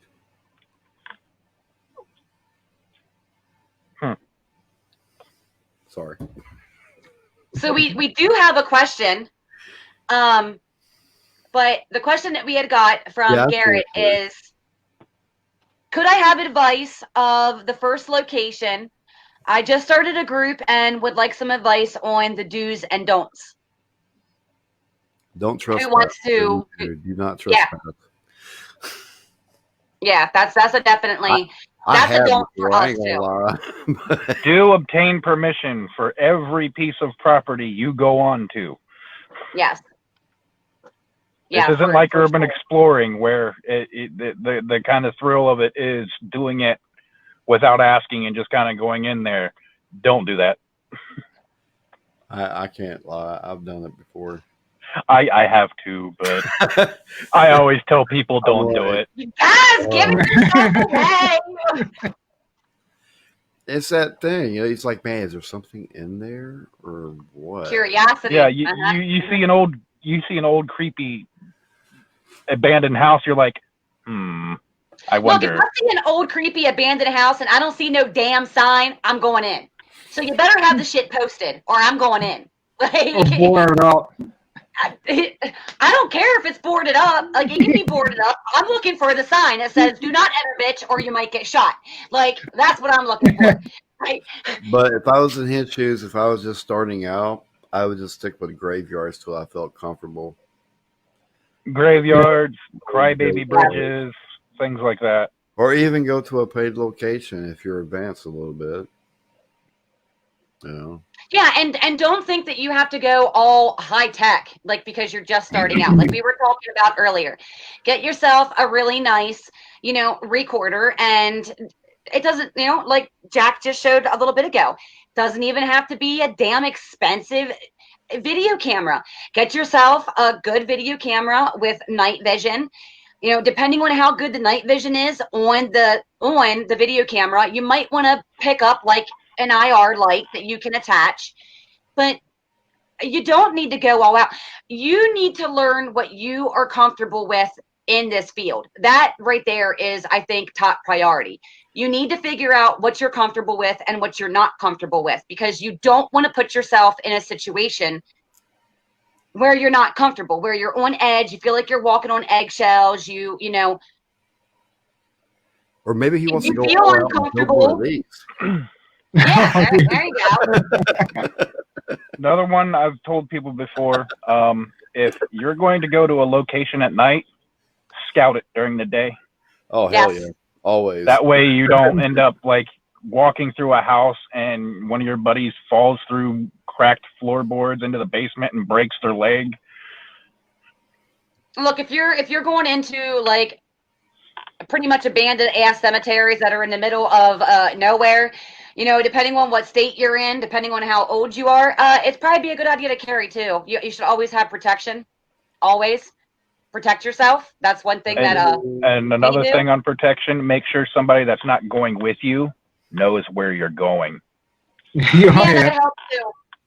Absolutely, that helps too. I just share my location to my wife on my cell phone and call it good. Absolutely. Yeah, and I'll tell you, it's good.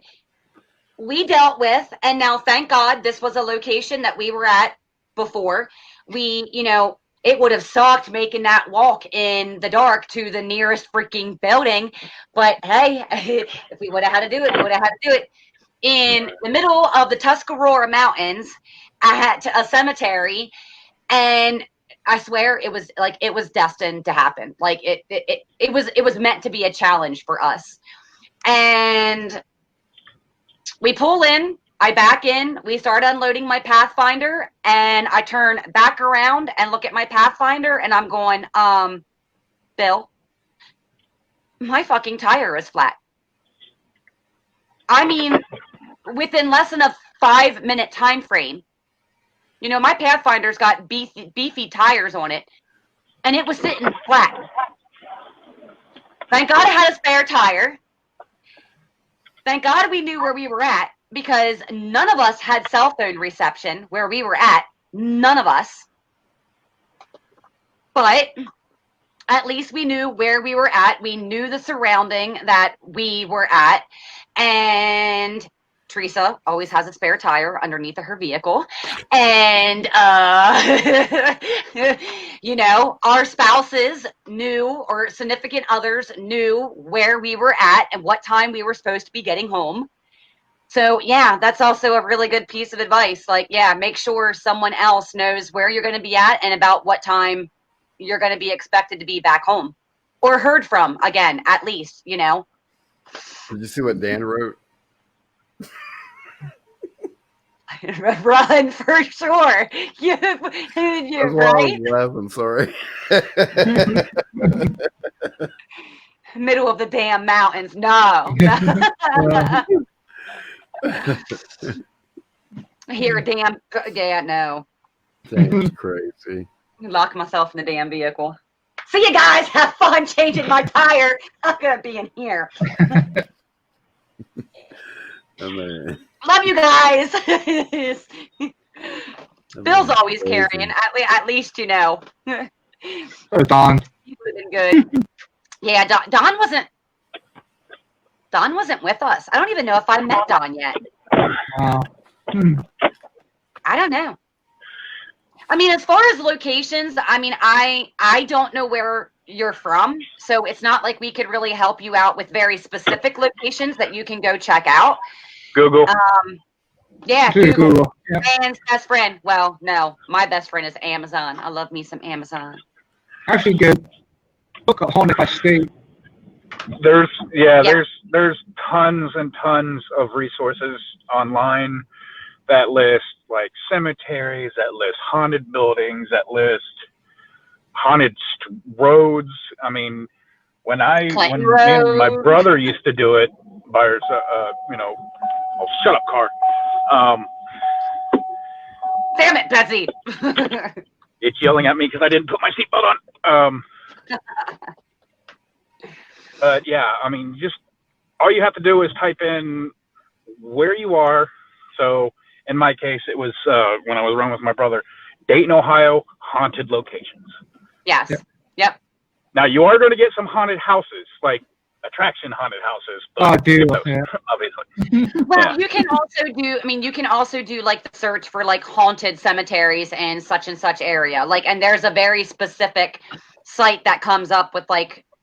Yeah. Scott, you and I were just looking at that not that long ago to check out for the three of us to like check out some areas out here.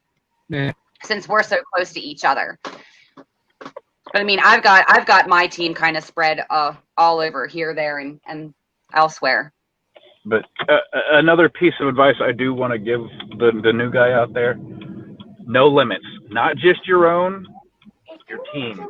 Because if things go to shit and one of your teammates have broken, that makes a very difficult situation. So sit down, discuss with your team of things that, you need to know what their triggers are. You need to know, what you need to know what their fears are. Because, I mean, if somebody's afraid of, say, spiders, things will feed off of Steve that. Gonzalez. Things will feed off of that. And next thing you know, you might run into a whole nest of spiders. I mean, you just need to know. You need to know make sure you know your team well, because you need to. They need to. When things go to shit, and they might, you don't need something bad, even worse, to happen because you didn't know how somebody would react. Yeah, and like, you don't know. You don't need to be in the cemetery like her, in the middle of the backcountry woods. Somebody gets scared and they just take off. I've had that happen before. Not fun. Yeah, you definitely have to know and understand the people that you are investigating with. If they are acting abnormally, you need to be able to recognize that for sure. I mean, no doubt.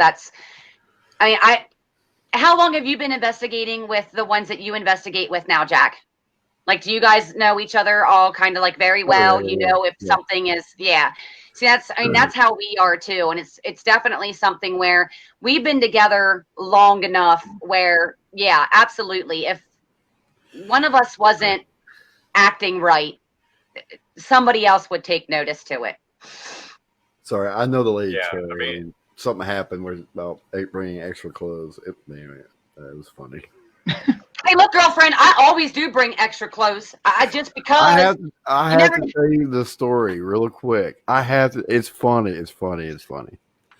Look, so there's this church out in the country, middle of nowhere. It's abandoned and whatnot. And another guy had some paranormal activity there. So Terry and this guy named Nick went to go check it out, right? And it's at night. I told Nick I wasn't going because the cops are always down through there and there's no trespassing signs and all that. So he's walking down the road and she's on the other side. He screams, duck, and she jumps into the freaking ditch and fell on the water and mud. Oh, I already see where this is going.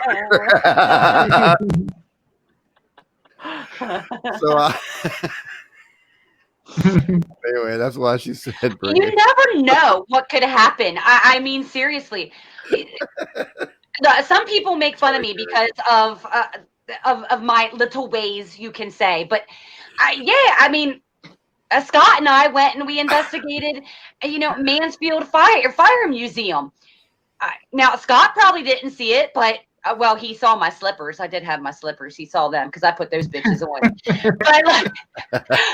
Yeah, I had extra pants. I had an extra shirt. I had, especially if you're on the road and you're traveling, you never know what could happen. I mean, I've got a full kit in the back of my vehicle that when I get a rental car, depending on which I typically get a rental car when we're traveling out of state.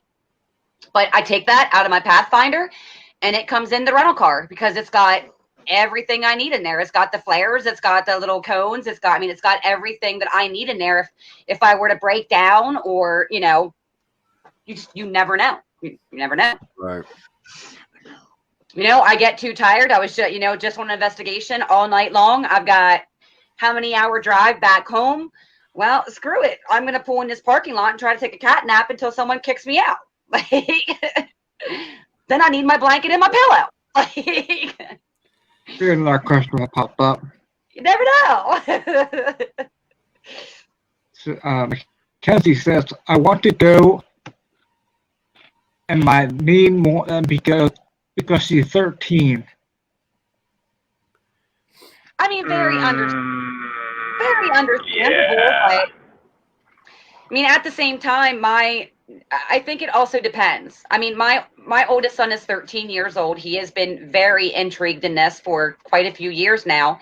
And I mean, I'm just now ready to get him to the point where it's like, all right, son, like you're going to start learning how to use the equipment. You're going to start learning the yays and the nays with investigating. And he's going to be my next little investigator. I mean, I think there's an appropriate time to start a child. They definitely need to be mature enough to do it. If you come from a family who doesn't have any kind of background in the paranormal field, I can definitely understand why it would be like a no kind of thing. Like you got to wait till you're older. I can get that. But at the same time, because I am a parent and I have a child who is extremely intrigued and ready to start investigating, I can also understand a parent being like, okay, like, yeah, it's time to get you hunting. See, my thing is, I believe that I don't know if I should even say it, but I just don't think kids should go on investigations because not all locations, no. Like it, but yeah. I think they need to, it's a long process. If they really want to get into it, that's something that me personally, they would have to do some reading on or some type of education with it. I can't pull myself bringing somebody 13, 14 years old onto an investigation because I can't protect them. They can only protect themselves. If something bad happens, then it's on me. Right. But there's nothing I could do to stop it from happening.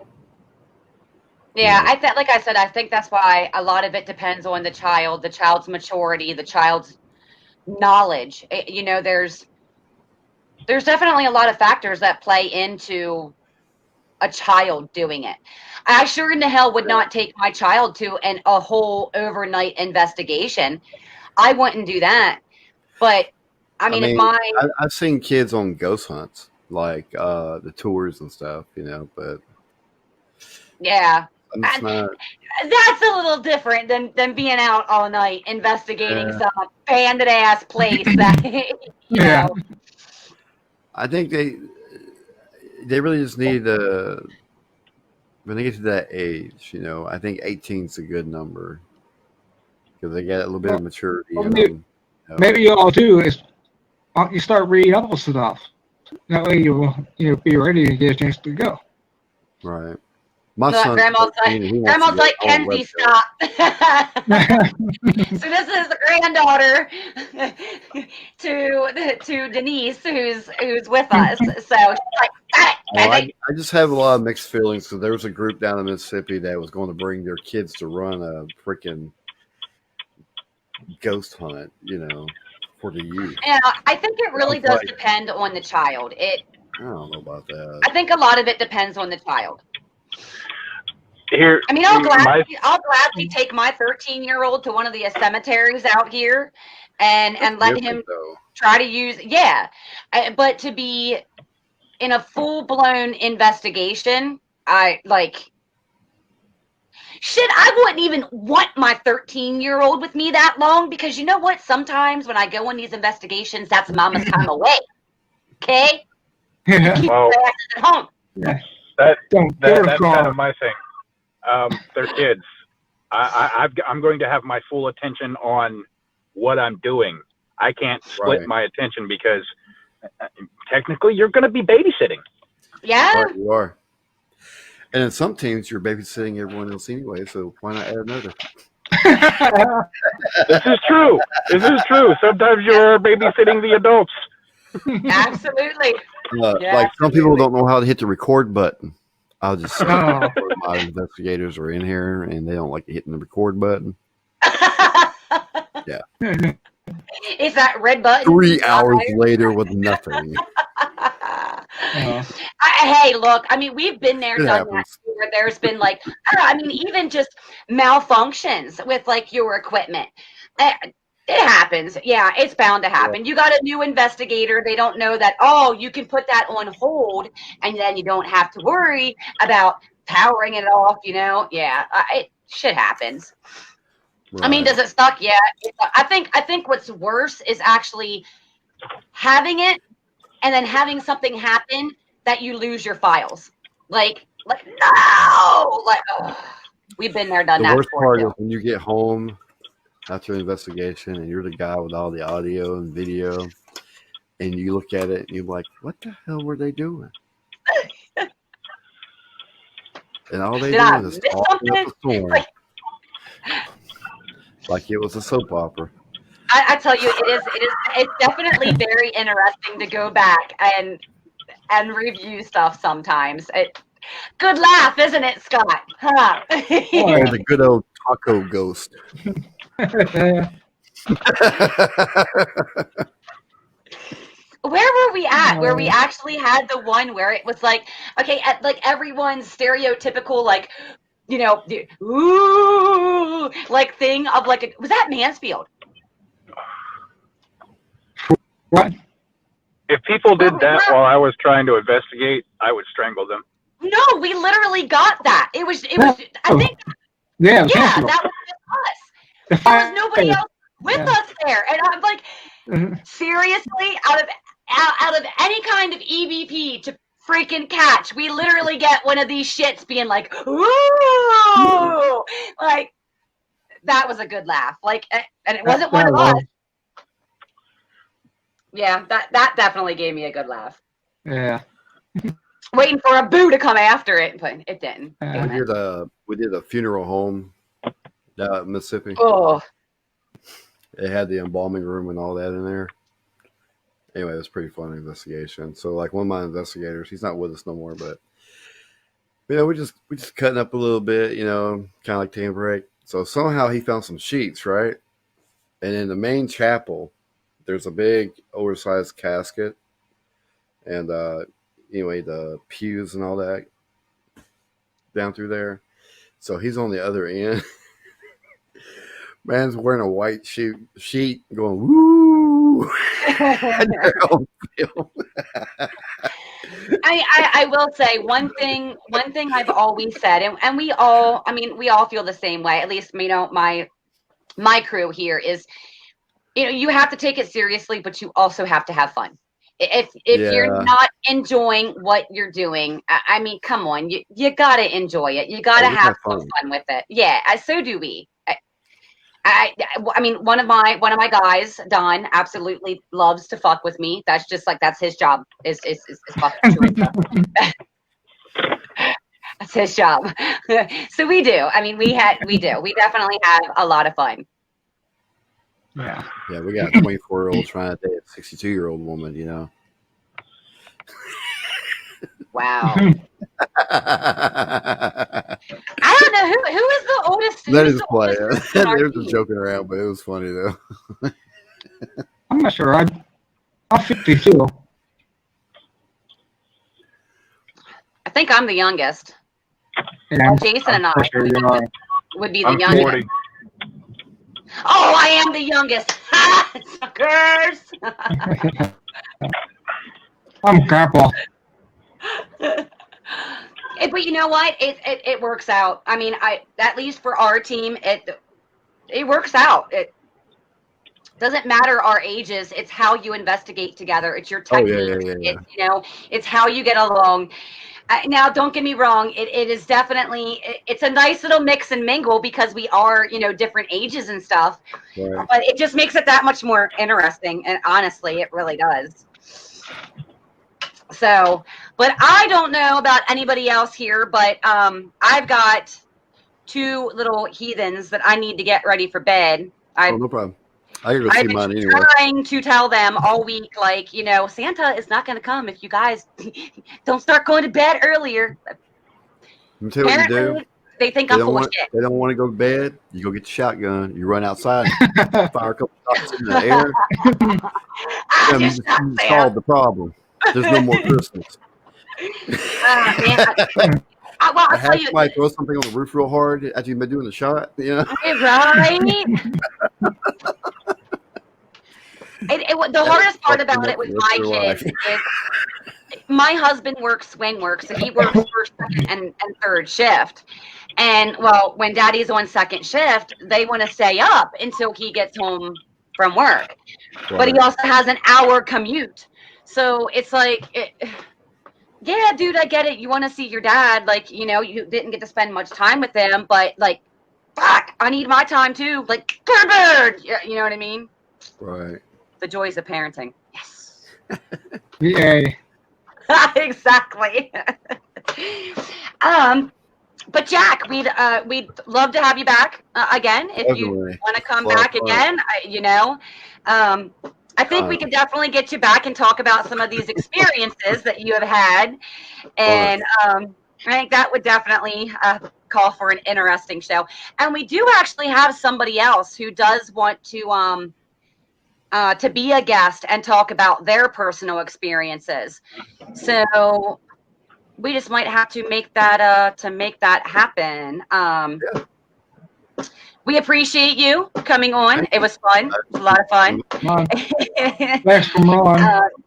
Yeah, no doubt. I mean, I know for us, as far as our fans and followers, you will not see us until after the holidays. So you guys be safe out there. Happy holidays. Don't do anything stupid ringing in the new year. All right. Keep it adult-like but fun. Don't be dumb. And yeah, don't be dumb. Don't be dumb. Dumb. Dumb. Don't let her be dumb. Just don't get caught. Yeah, just don't get caught. Well, that's part of being dumb. You can be dumb. Getting dumb is getting caught. Like, yeah, dumb. Don't do anything I wouldn't do. Good luck with that. Oh, God. You're right. That eliminates nothing. Yeah, pretty much. Have fun with that one. But it was fun, guys. It was a fun night. It was an enjoyable night. So we look forward to having Jack back, and keep in touch, man. Yeah, definitely. Keep in touch. You're more on Saturday nights. Just come by and check us out. Sounds good. Oh. Sounds like a plan. Yeah. Cool. All right, guys. That's it. It was good while it lasted. Merry Christmas. Okay, happy morning, everyone. Yeah, Happy bye. holidays and Yeah. stuff and things. And stuff and things. All right, y'all. Thank you. Yep. Thanks for coming on, Jack. Bye bye. Bye. Bye.